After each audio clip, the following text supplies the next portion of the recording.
Yan mga kaibigan, nakakuha na tayo. Kuha tayo ng order. So ito mga kaibigan, yung pinakiusap sa atin ng isa sa mga suki natin mga kaibigan, no, na maganda yung result sa kanya ng alingatong na binigay ko sa kanya, no, mga kaibigan. Yan, papakita ko yung nakuha ko.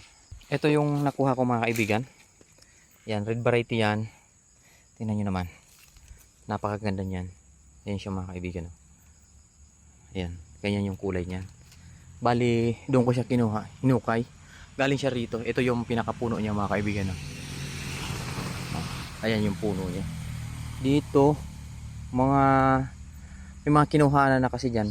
Bali, ito na lang yung hinanap-hanap talaga natin. Yan, hindi na sana ako magbibigay, kaso lang nakiusap si kuya. Yan, nabigyan ko siya. Tsaka nag-payment agad. Kung hindi nag-payment, hindi ko na sana bibigyan. Kaso lang, pag sabi niya na yun ang nakagaling sa kanya, kumbaga lumabas yung mga bato sa ihi niya, kaya yan, kailangan niyang pasundan. Ito mga kaibigan, ginawan ko ng paraan, naghanap talaga ako. Yan mga kaibigan, nahukay ako dyan. May nakuha pa ako na isang ugat dyan. Yan, kinuha ko na. Kaya yan mga kaibigan, yan.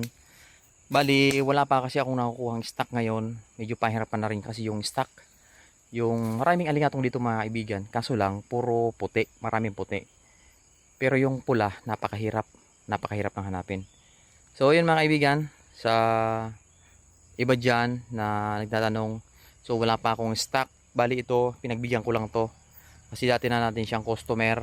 Yan, nagpayment agad kasi ito, kaya nakakahiya naman. Tsaka yun talaga ang goal ko, makatulong.